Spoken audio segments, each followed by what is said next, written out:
Warning, this content may be upsetting or disturbing to some audiences. Face and head stomped on so hard until it just... Former convicts of Reddit, what did happen to pedophiles in prison? I was in jail last year for drug charges. They put a convicted groper into our unit because the regular sexual charge unit was full or something. Anyways, I paid someone 2 soups to grope him. We were all watching TV when I hear my nig call my name behind me.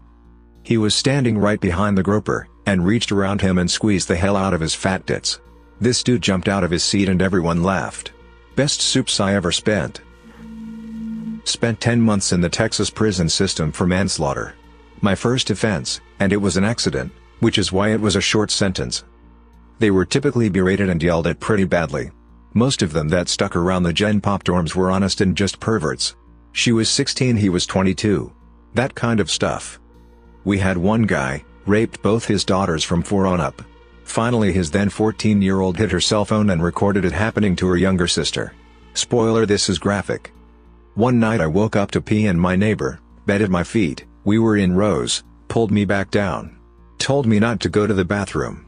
I'm new to this and don't know any better and brushed it off. Anyways, 3 guys had the Chester pinned down raping him. At this point all I really saw was blood or crap and then his face. It looked like a sock wrapped around a broomstick shoved sideways in his mouth to keep him quiet. The scary part was the sound. There were 56 men in the storm. There wasn't enough sound to wake up hardly anyone. All this lasted maybe 1 second and I went back to bed. I didn't sleep that night or the next at all.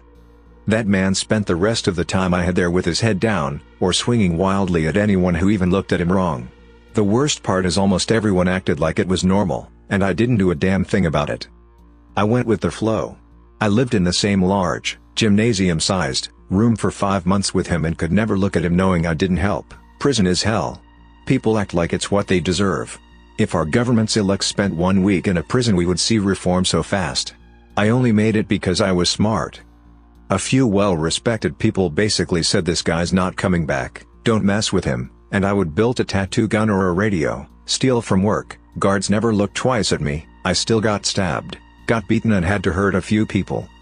For anyone wondering, I crashed going 14 miles per hour over the limit, 74 in a 60, my best friend didn't have a seatbelt on and flew out when we flipped.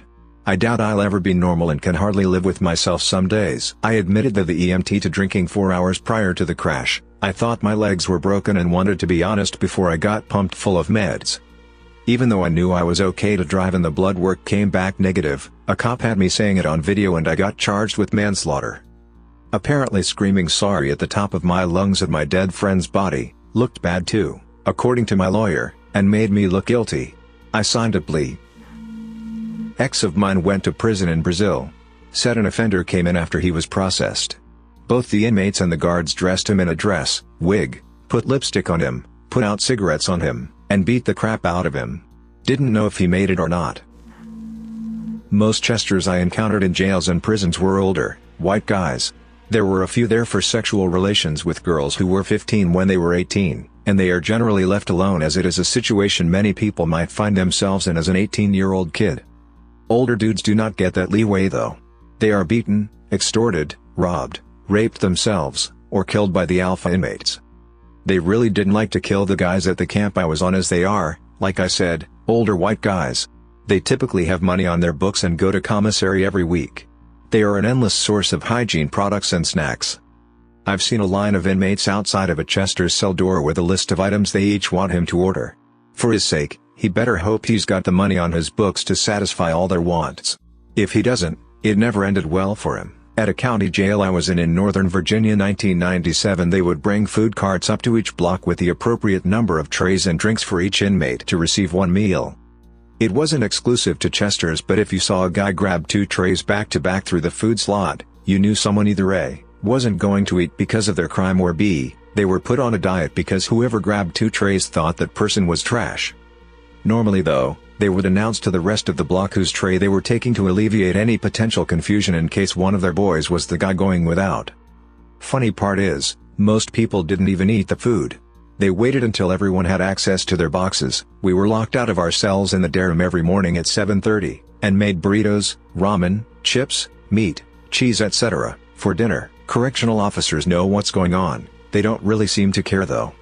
I guess overall they get it the worst.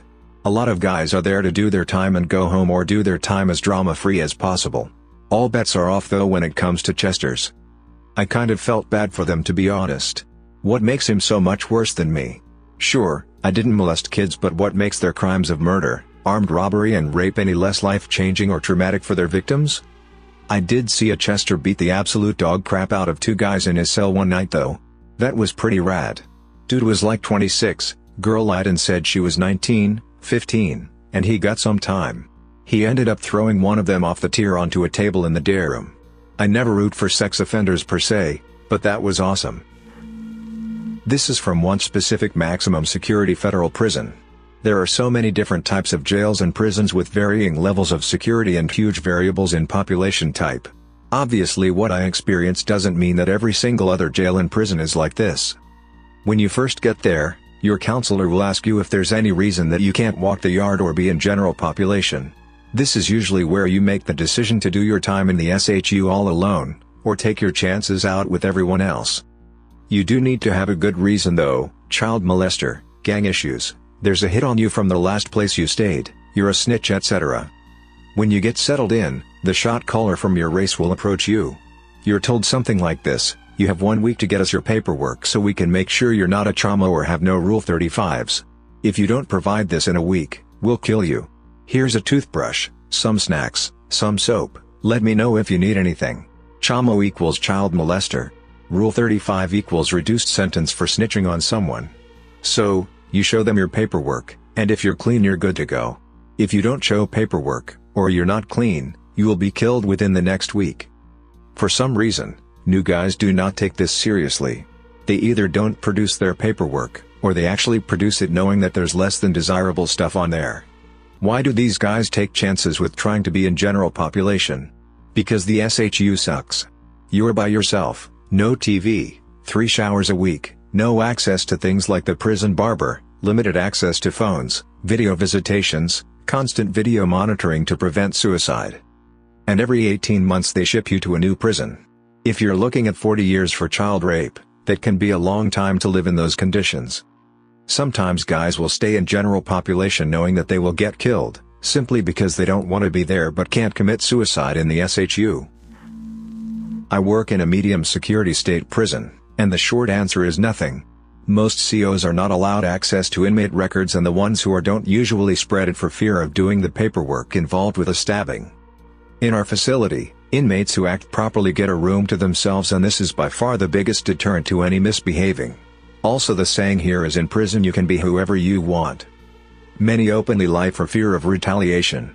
In the rare case where the info gets out, they will be shunned by groups they don't really affiliate with anyhow. They most often find a level of acceptance with the many religious groups inside. Also in my facility, rape is almost unheard of. The sex there is almost entirely consensual, to the point of evenly distributing the punks amongst the blocks. Thanks for listening to Radio TTS. Subscribe and like if you enjoy disturbing and dark videos. We do also have some happy dandy duty content.